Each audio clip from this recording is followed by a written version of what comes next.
Shalom, estamos de regreso.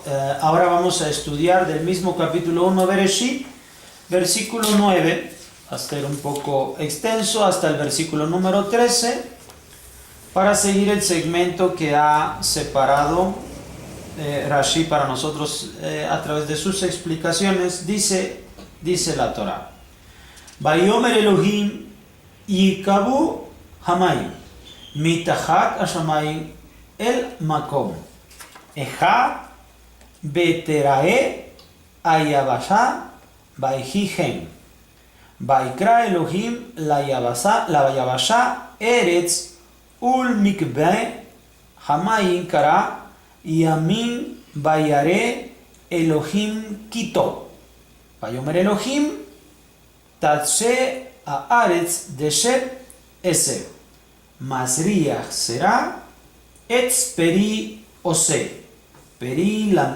lemino,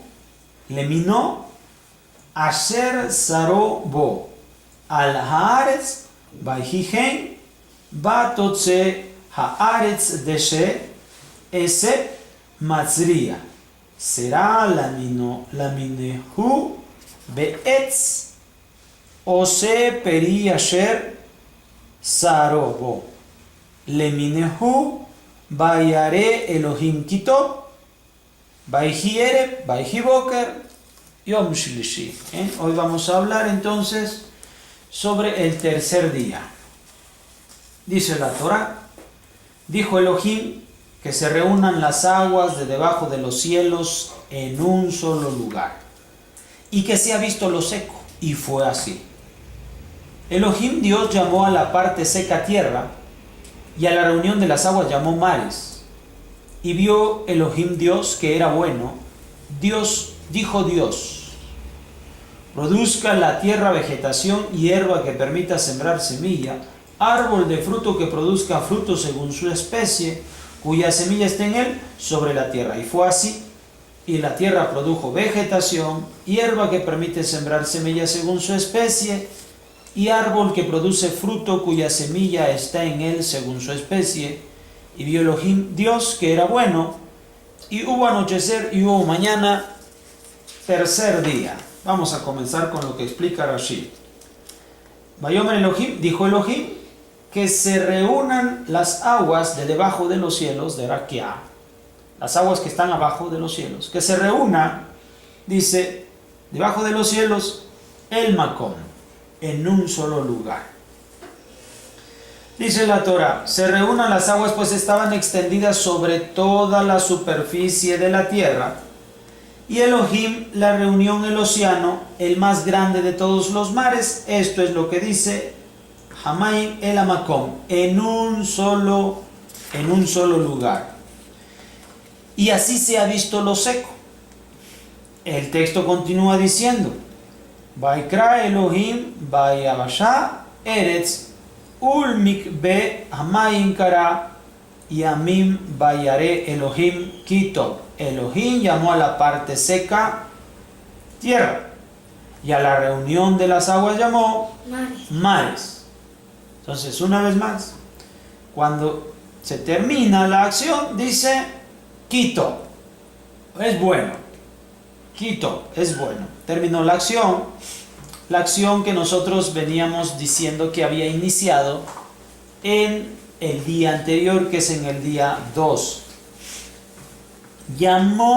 Los llamó a la parte seca tierra, Eretz, y a la reunión de las aguas, Ul Mikbe, a la reunión de las aguas, Hamayim, Kara, Yamim. Le llamó Yamim, mares. Fíjese la sociedad que hay entre Maim y Yamim, porque los mares tienen agua. Entonces, Maim, y el nombre del mar, de los mares en hebreo, es Yamim, aguas. ¿Sí? Una reunión de aguas. Mikbe Hamayim, una reunión de aguas. Y le llamó mares. Pero ¿por qué le llamó? Esto está, le decimos en plural, mares. ¿Pero acaso no se trata de un solo mar? Pues todo está reunido en un solo lugar. No es un solo lugar.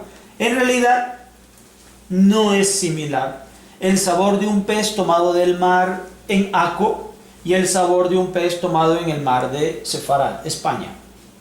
Entonces sabemos de así que aun cuando está reunido en un solo lugar la tierra y con eso se fue a un solo lugar las aguas, aún así no podemos considerar a esto como un solo océano, como un solo mar, sino como mares.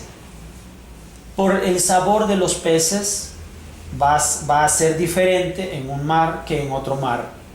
Y de aquí, e incluso hasta la fecha, se conocen hoy en día, de lo que dijo la Torá, los distintos mares u océanos que existen. Está el océano Atlántico, el océano Pacífico, el océano Ártico, el Antártico, el océano Índico.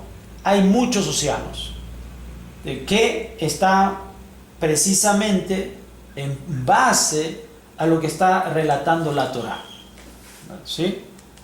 Por eso es lo que nosotros nos ayuda a entender el acierto que la Torá siempre ha hablado, el acierto con el que la Torá siempre ha hablado. Lo que ha pasado es que a veces al entendimiento del hombre muchas cosas no han sido reveladas. Dice la Torá: produzca la tierra vegetación, hierba. Dijo Elohim: produzca la tierra vegetación, hierba que permita sembrar semilla, árbol de fruto que produzca fruto según su especie, cuya semilla esté en él sobre la tierra. Y fue así. Recuerde, como Elohim está hablando, entonces en ese momento las cosas se deben de llevar a cabo, se deben realizar. Y así esto es lo que pasó. Se describen distintos tipos de vegetación, desde la hierba, desde las plantas, desde los árboles frutales, desde aquello que va a ser cultivable, desde los granos y cereales que van a ser cultivables. Todo esto se describe, los distintos tipos de árboles. Aquí continúa el texto, versículo número 12: y la tierra produjo vegetación, hierba que permite sembrar semillas según su especie, y árbol que produce fruto cuya especie está en él según su especie. Y vio Elohim otra vez, quitó, que era bueno. Pues terminó la labor y toda esta vegetación iba a poblar la tierra e iba a permitir el sustento de quien vendría a ocupar la tierra más adelante, o de quienes vendríamos a ocupar la tierra más adelante. Termina el texto diciendo: Vaihi Ereb, Vaihi Boker, Yom Shilishi. Y hubo anochecer, y hubo mañana, y así se llevó a cabo el tercer día. Bien, esto tenemos desde el versículo número 9, cuando empezamos, hasta el versículo número 13 en este tiempo. Shalom, shalom, nos vemos en la próxima. Shalom.